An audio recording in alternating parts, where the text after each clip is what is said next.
All right, so we're going to hear from a few folks in the room. And I first want to invite to the podium retired Judge Jeff Payton.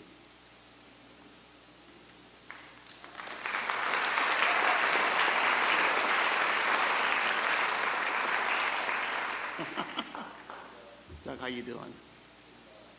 Oh, you're doing better than that. Yeah, welcome to the club. This will be brief. After watching those videos, though, and I've known Doug for a long, long time,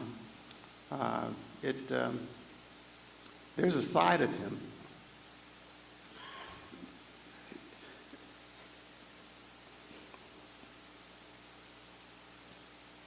I think I get emotional talking about you as crusty as you are on the outside.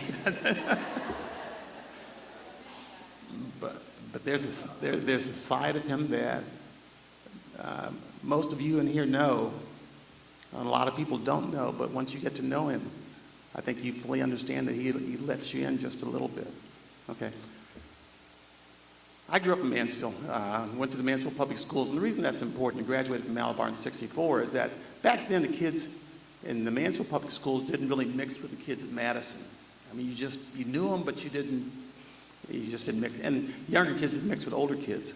So I met Doug in 1968 when I came back to teach at Simpson, even though I found out at that point that he lived literally just right down, not down the street, but towards the end, 1st Street and 2nd Street on the east side, kind of dead end. And at the very end, they turn into Oak Street Road. You go down Oak Street Road, Madison School District and everything else, and that's there. But I was surprised because we were teaching at Simpson, and he started telling me about the kind of kids that he was hanging around with back in the late 50s, maybe early 60s. And these were kids from my neighborhood. They were a little bit older than me at that time. And I can tell you that most of these kids didn't have just didn't have a healthy respect for other people's property. Let me put it that way. Now, of course, this is probably junior high, it wasn't high school.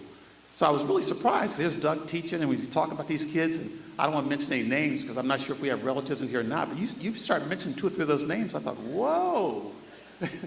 At any rate, I left and came back to the city some years later, and I was a magistrate in the Richland County Juvenile Court in the 80s.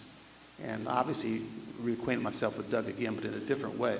School administrators, for all intents and purposes, were the ones that would bring the unruly kids to juvenile court. And the school administrators from all over the county, Lexington, Ontario, Madison, everything else. And by the time the principal got to this kid and brought him to court, there were any number of layers of supervision and everything else that the kid had gone through, and disciplinary process and everything else.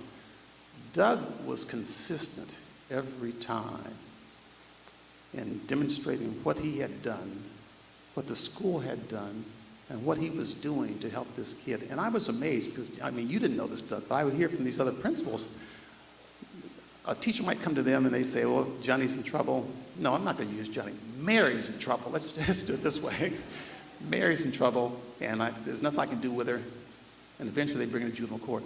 Doug would go to the kids' houses, whether they were good or bad. He would follow up. He would do the kinds of things back then. This is in the mid-'80s that really, really impressed me. And still impresses me to this day, that school administrators, especially at that level, would take the time out, not just for the troubled kids, but for the other kids also, to do the kinds of things that really showed a genuine interest, a total genuine interest. Doug is no nonsense. He goes by the book. The rules are the rules. The rules change, and that's a different story. But right now, the rules are the rules, and everyone's going to be held accountable. And end of story.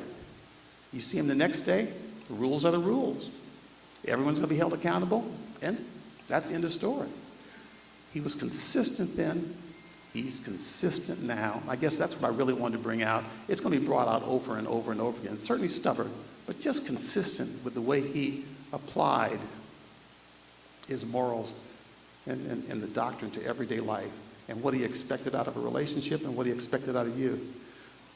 Doug, I didn't start holding parents accountable in juvenile court. I used to feel sorry for them until you start bringing some people in.